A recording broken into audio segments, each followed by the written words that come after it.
esta semana, ahora siguiendo un poco más esa historia. Uno de los hitos de la historia financiera, uno de los grandes momentos de la historia financiera, y no porque haya sido afortunado, sino como muy desafortunado, la caída de Barings Brothers, el banco comercial más antiguo del mundo, un banco comercial del siglo XVIII, ¿sí? El banco donde la reina de Inglaterra tenía sus dineros. Su Este ahorro. banco se vino abajo en 1995, ¿sí? Después justamente de una crisis muy diferente, una crisis más de las que estamos acostumbrados, el terremoto de Kobe en Japón. Se vino abajo por las operaciones en la oficina de derivados de un joven trader de 29 años que aparece aquí en la imagen, Ajá. Nick Leeson, ¿sí? Nick Leeson, que era el trader estrella de los mercados asiáticos de Barings Brothers.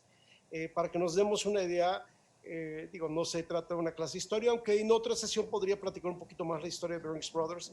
Barings Brothers fue el banco que financió la compra de Luisiana por parte de Estados Unidos. Ok.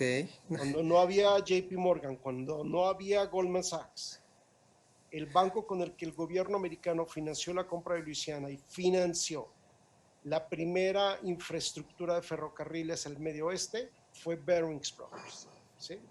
Ese nivel de banco era. O sea, Fue el estamos, banco que... estamos hablando de un banco que tenía todas las capacidades para seguir y que, vaya, yo creo que debió haber sido el banco de que a lo mejor en la crisis de 2007 decían muy grande para caer, ¿no? Y pues creo que Exacto. este banco está más grande representado, yo creo que más de los bancos pues vaya, quebraron en el 2007, ¿no? En la crisis del No fue 2007. este banco que quebró en 1995, No, pero ¿sí? me refiero a de Bueno, tamaño, representaba más así, por tamaño de supuesto. todos estos del 2007, ¿no? Sí, Y platícanos un poquito, digo, tenemos tiempo y nos gustaría escuchar bien la historia, sobre todo para que los que nos escuchan y hay muchas personas que las están invitando a invertir y lo pongo entre comillas en derivados, que tiene que ser una disciplina que debe ser aprendida y que debe de ser pues ahora sí que refinada día tras día. Platícanos un poquito de la historia, Gerardo, y cómo, pues vaya, los que estén interesados pueden empezar a darse de alta para agosto del 2020, Gerardo. pues mira, él era el trader de derivados estrella de Barings en Asia. Tenía un portafolio que le rendía cada vez más al banco. Y cosa curiosa, estamos hablando de 95, donde no había muchísimo la tecnología que tenemos el día de hoy. Entonces, él hacía operaciones de derivados. Una de las operaciones que hacía es straddle. Straddle es una operación que yo enseño en un curso de derivados básico, ¿sí? Lo que ahorita es parte de un curso de derivados básico, bueno, pues, ¿qué quieres que te diga? Hace 25 años era una técnica avanzada, ¿sí? Ok, Y cuando todo, esta es una foto real de esa época, cuando además todas las conciliaciones se hacían con papel, todavía, ¿sí? Entonces, operaciones que hoy son relativamente sencillas y sencillas de entender. Cualquier estudiante de finanzas que haya llevado derivados o cualquier persona que haya llevado derivados, no es un curso demasiado técnico. Con ok, entender básicamente derivados se puede tomar el curso porque él no es demasiado técnico. Es más, yo te diría, él estuvo en un banco antes de que hubiera todos los modelos cuantitativos que hay ahorita, ¿sí? Él no es un perfil particularmente técnico, es un perfil muy estratégico. Saber ver, eso sí tenía un gran ojo, un gran colmillo para saber ver para dónde se iban los mercados, para dónde iban a ir los índices, porque pues el derivado es un poco eh, apostarle a esa tendencia futura, ¿sí? Si va a caer en un precio por arriba, por abajo, etcétera, y de ahí salen los puts y calls. Y él fundamentalmente, él estaba en la oficina de Singapur y él fundamentalmente colocaba derivados en el mercado de Tokio, en el Nikkei. ok, Y en 95 hay un terrible terremoto en Kobe, uno de los peores que ha tenido Japón. Obviamente hizo que el mercado accionario japonés se desplomara, ¿sí? Y eso hizo que muchas de sus posiciones pues se tuvieran que ejercer cuando él pensaba que no se iban a ejercer y ok. que en condiciones normales no se hubieran ejercido, pero pues obviamente así como una pandemia no la puedes meter en un juego de ecuaciones, ¿sí?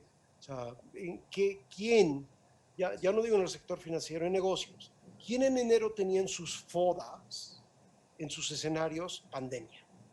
¿Sí? Entonces, pues obviamente él no tenía terremoto terrible en Japón en sus proyecciones. ¿Sí?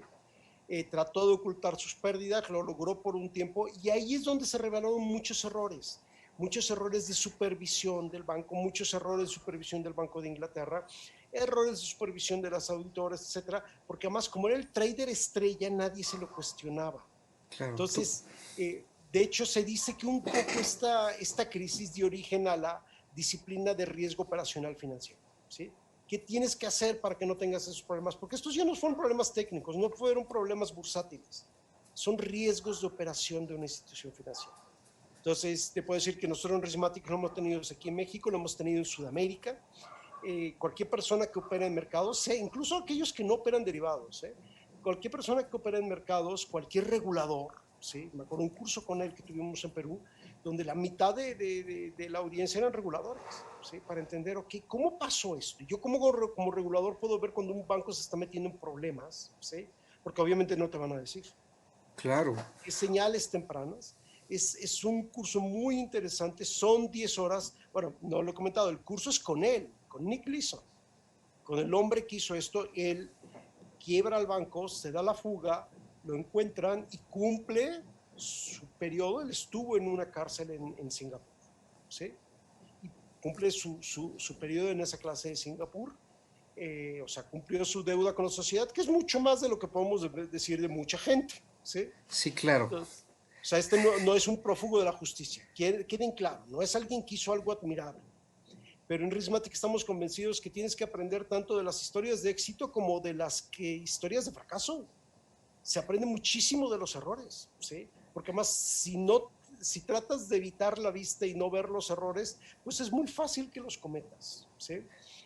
Me acuerdo que sabes que lo llevamos por Sudamérica, en uno de los países, aquí sí prefiero no ir en cualquier país donde había reguladores. Cuando al finalizar las sesiones se quedaban con él a preguntarle, etcétera, todo esto, él después me comentó, ¿sabes, Gerardo? Me da la impresión que ellos tienen ahorita algo andando, porque sus preguntas son muy direccionadas a como algo que A está ciertas pasando. cosas. Ajá. Exactamente, Ok. ¿sí? Y que querían preguntarle, ¿cómo me doy cuenta de que en una institución financiera está pasando algo? ¿Sí? Entonces, sea que estés por el lado regulador, sea que estés por el lado de los bancos, cualquier persona a cargo de compliance, de due diligence en una institución financiera, cualquier persona a cargo de un escritorio de operaciones de trading, porque el trading que él va a describir es muy sencillo, o sea, es trading que ahorita explicamos en primeros semestres de clases de trading o de derivados en las universidades. Y como dije, no es mediado por nadie más, es él explicándote tal cual qué fue lo que hizo. Nos hubiera encantado poder tener este curso presencial, obviamente dadas las circunstancias no nos es posible, pero será un curso en línea igualmente rico, igualmente interesante. ¿Sí? Son 10 horas, comienza el 4 de agosto, chequenlo, www.rismatics.com, aprender directamente del hombre que armó una estructura con la cual se trajo abajo al banco que financió las guerras napoleónicas. Oye, Gerardo, y sobre todo una pregunta para el público que nos está escuchando, eh, perdón que regrese al tema, que les ofrecen invertir. Yo creo que sería muy buen ejercicio que Sí. asistieran para preguntarle, oye, ¿sabes qué? A lo mejor no que operen ellos directamente, Uh-huh. pero que pregunten, oye, me están ofreciendo tal cosa, o es que yo he detectado estos rendimientos así medio raros del 40% y me están ofreciendo tal cosa. Tal vez por ahí pues les podría servir al público que nos escucha como preguntas por su portafolio, donde ahorita están, o los negocios que les estén ofreciendo, ¿no? Porque de hecho yo te diría un poco eso es lo que él hizo, ¿sí? Y él lo hizo más que con clientes externos, lo hizo con sus mismos supervisores en el banco, con los mismos auditores y con las mismas autoridades del Banco de Inglaterra. O sea, el tipo era brillante, Sí, sí, ¿sí? sí. Sí, sí, pero el tema es de que era la figura estrella, ¿no? Entonces, pues Exactamente. todo este tema de regulación, pues si yo veo rendimientos, pues no cuestionaría tanto, ¿no? Pero Es que vaya, ese es el punto, ¿eh?